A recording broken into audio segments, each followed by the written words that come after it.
imagines a world where the plains, forests, and deserts reverberate with the tremors of giant creatures that have ruled for tens of millions of years. All around, the wings of these giants' feathered relatives flutter, while the sky darkens under the incoming swarms of insects. In the depths of the swamps, in the silence of the forests, and along the rocky ridges, there was an endless struggle for survival. And the key to this survival was only one thing: food. What did dinosaurs actually eat? What was hidden in their massive jaws behind teeth as sharp as daggers or flat as river boulders? Was their diet as simple as many people think? Or is a whole complex world of feeding strategies, hunting methods, and adaptation to the environment opening up in front of us? Before we dive into the fascinating world of the dinosaur diet, you may be surprised at how much variety and specialization is hidden in it. From peaceful herbivores to predators that were the real nightmares of their time. From inconspicuous fruit pickers to carnivores that could hunt in packs. And somewhere in between were opportunists who were not afraid to nibble something from each plate. Are you ready to take a look at the diet of some of the most amazing creatures that have ever walked the earth? So, let's open this prehistoric cookbook together. One of the most numerous groups among dinosaurs were herbivores, who developed an incredible range of strategies for obtaining plant food. Some of them, like the iconic Triceratops, had a beak-tipped mouth that allowed them to cut off hard stems and branches of plants. Others, such as giant sauropods, such as Diplodocus, had extremely long necks that allowed them to reach into the treetops without having to leave the solid ground under their feet. These giants apparently spent most of the day slowly moving from place to place, consuming tons of low-energy food, which they then had to process for a long time in their complex digestive system. Some herbivores concentrated on low-growing vegetation, such as the Stegosaurus, which had a small head and mouth, adapted to nibble on ferns, bryophytes, and other low plants.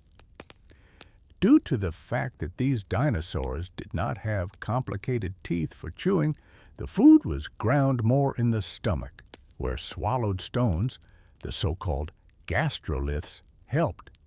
These stones, found in the abdomen of fossils, suggest that dinosaurs helped themselves with digestion in much the same way as some birds today. While herbivores slowly nibbled on vegetation, carnivorous dinosaurs had a completely different survival strategy. These predators were fast, dangerous, and deadly. Perhaps the most iconic of these was the T-Rex, whose massive jaws were equipped with teeth as long as bananas, capable of crushing bones and tearing prey apart in a matter of seconds. Its sense of smell was so developed that it could smell a carcass, even several kilometers away, making it not only a predator, but also an occasional scavenger. But the T-Rex was definitely not alone. Fast and clever raptor-like dinosaurs, such as the velociraptor, often hunted in groups, allowing them to hunt larger prey than themselves. Their feather-like fur, sharp claws, and lightning speed made them one of the most effective predators ever. Some carnivores have been able to adapt to hunting in different environments, some near bodies of water, others in rocks or among trees. Whether it was an attack from cover or an open run, carnivorous dinosaurs were the nightmare of their time. However, there was also a group of dinosaurs that were not specifically focused only on meat or plants, omnivores. These dinosaurs were able to use the available food according to the circumstances and environment. These included, for example, Oviraptor, which used to be considered an egg thief, but later research showed that its diet was much more varied. Its beak and teeth allowed it to process both hard plants and small animals or eggs. These opportunists were highly adaptable, often inhabiting changeable environments where there was no certainty of a steady source of food. Thanks to this, they survived even where others failed. Their food flexibility gave them a huge advantage in changing ecosystems, making them an important part of the dinosaur world. From an ecological point of view, we could compare them to today's crows or bears. They are able to adapt to almost anything. In addition to active hunters and gatherers, there were also those who lived on what was left of others. Scavenger dinosaurs played an important role in maintaining the balance of the ecosystems of the time. One example could be the already mentioned T-Rex, which, in addition to active hunting, did not disdain carrion. His extraordinarily strong sense of smell allowed him to find the decomposing body before others discovered it. In addition to the large scavengers, there were also smaller species that specialized in the remains left by the predators. To the large scavengers, there were also smaller species that specialized in the remains left by the predators. These dinosaurs, often fast and agile in stature, could, for example, eat flesh from bones or slimy entrails that others left aside. Their adaptation to this lifestyle is visible both in the structure of the skull and in the ability to move quickly, even in difficult terrain. In the dinosaur world, there were also true specialists who developed a diet focused on only one type of food. Such dinosaurs were not universal omnivores, nor did they nibble on everything green they came across. Instead, they focused on a specific resource that they were able to use effectively. One of the best examples is the dinosaur known as Nigersaurus, a herbivore with a very wide, horizontally oriented mouth, resembling a vacuum cleaner. Its teeth were adapted to cut extremely low vegetation, so it probably literally combed the Earth's surface like today's cows grazing grass.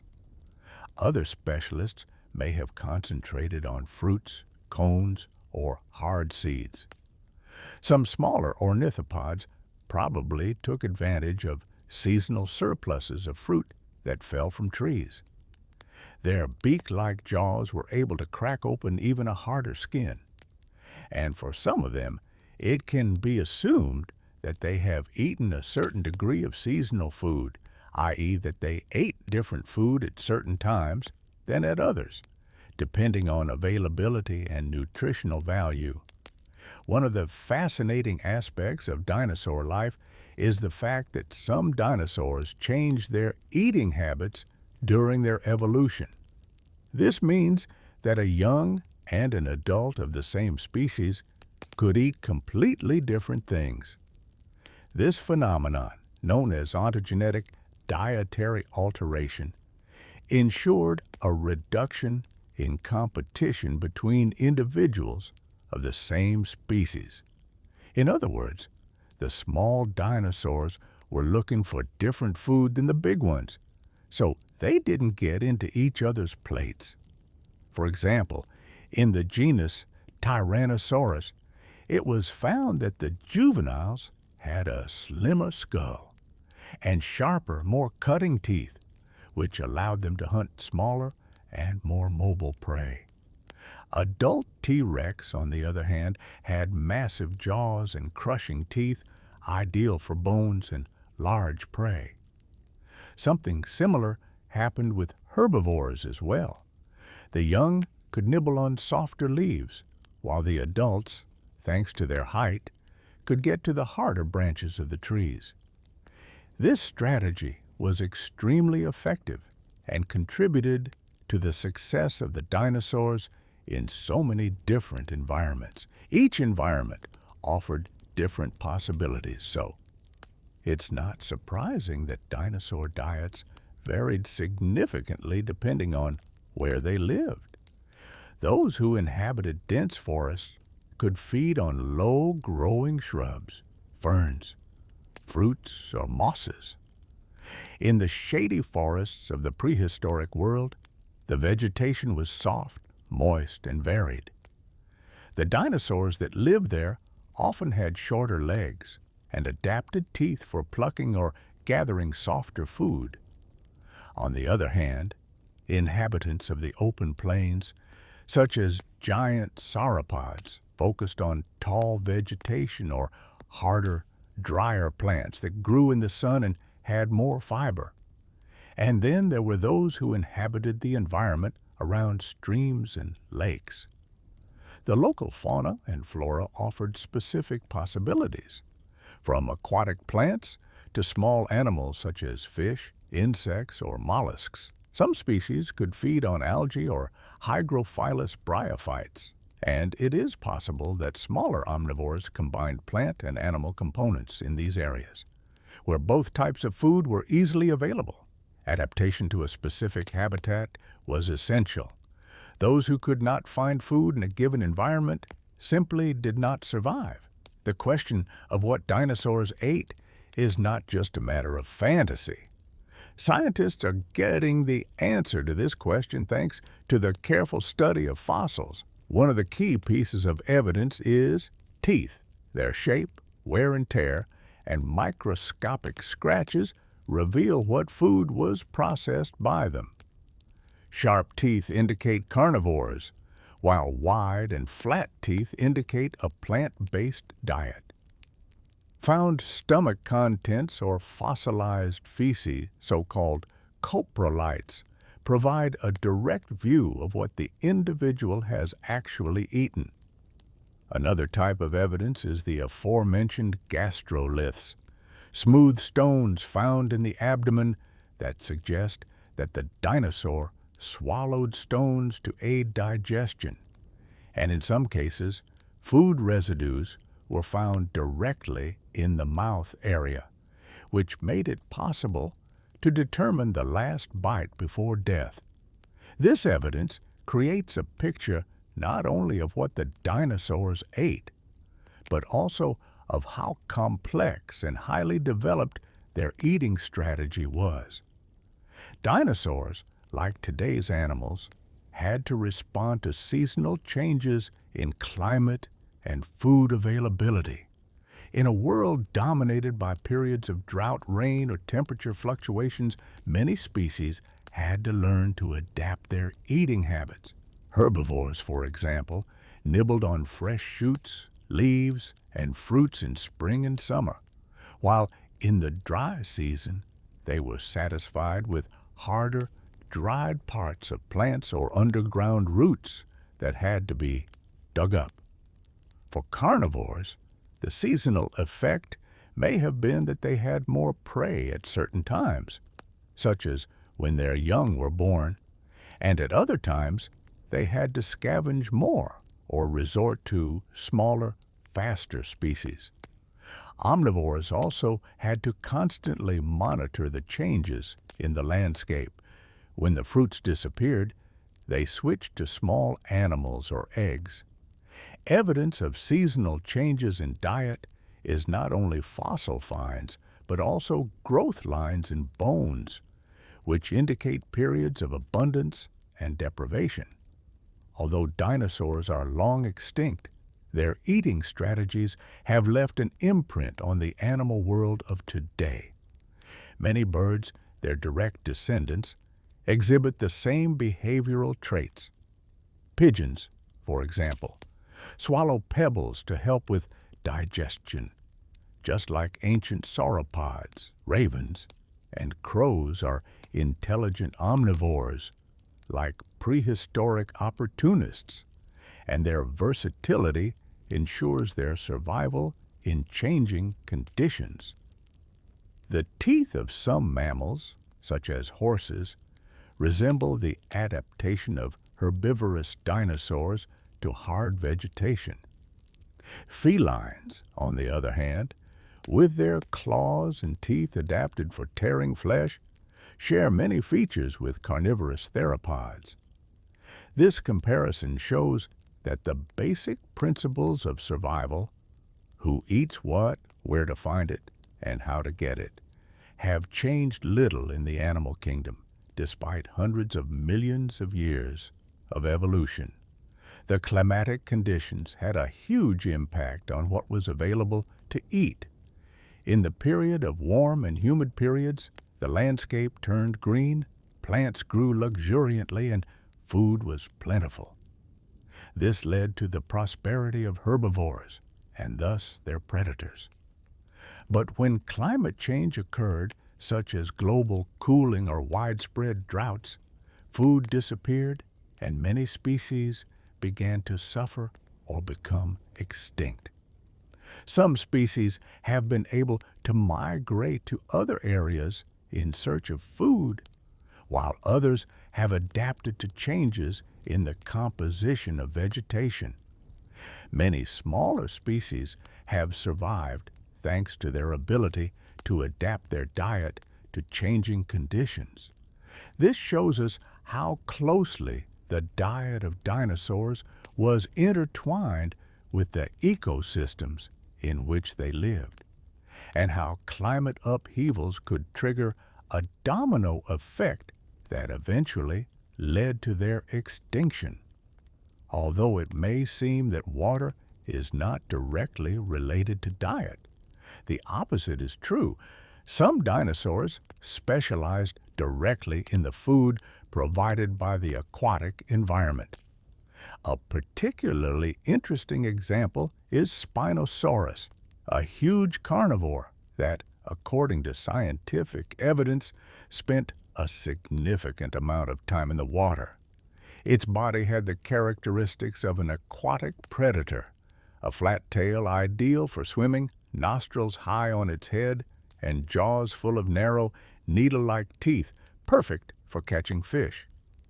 Thus, its diet probably consisted of aquatic animals, including large fish and possibly aquatic vertebrates. In addition to predators hunting in the water, there were also smaller dinosaurs that fed on plants from wetlands, such as moisture-loving ferns, floating mosses, or algae. These creatures had to adapt to life in soft soil and often had broad legs or a specific body shape that allowed them to move around in swampy terrain. The aquatic ecosystems of the prehistoric world thus formed a very specific dining environment, where hunting and gathering strategies took place that we cannot find anywhere else. What dinosaurs ate not only affected their inner workings, but also their appearance. Evolution has forced them to develop specialized tools to obtain and process food. Herbivores, like Ankylosaurus, had massive jaws with crushing teeth that could handle hard and fibrous plants. Their skulls were set low so that they could comfortably graze on low vegetation without having to exert themselves. On the contrary, carnivores developed sharp teeth, narrow skulls for quick bites, and strong neck muscles that helped them tear meat. Some predators, like Allosaurus, had teeth designed to cut rather than crush. They literally cut flesh from their prey like a knife.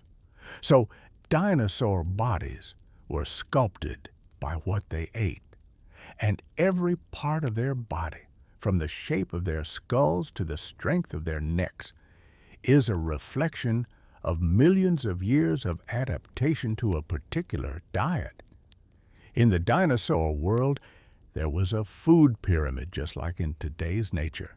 At its top stood large predators, such as the T-Rex or Spinosaurus. Below them were smaller carnivores and omnivores that ate insects, eggs, or smaller vertebrates. However, the largest base was formed by herbivores.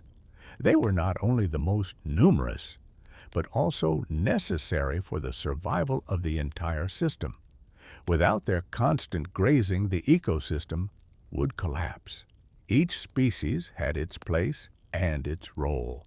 Even among smaller species, rituals could develop that helped group cohesion. Food could thus be not only a means of survival, but also a tool for cooperation, education, and defense. And it is this element that is one of the most surprising aspects of dinosaur behavior that connects us to their bird descendants even today. Dinosaurs were not just blind eaters who scooped up anything in their path into their mouths. Their diet was thoughtful, varied, and inextricably linked to their body, environment, age, and behavior. From titanic herbivores that had to eat entire trees to survive a single day, to dangerous predators that risked their lives every time they hunted. From omnivorous opportunists to young dependent on the care of their parents. What did dinosaurs eat? They ate exactly what they needed to survive in an incredibly challenging world. And that's what makes them so fascinating and inspiring creatures whose story continues through science, our questions, and our imagination. If you liked the video and learned something new about what dinosaurs ate, I will be happy if you, like me, leave a comment, and above all, subscribe to this channel. This will help grow your dinosaur content and give me the motivation to make more videos. Thank you for your support.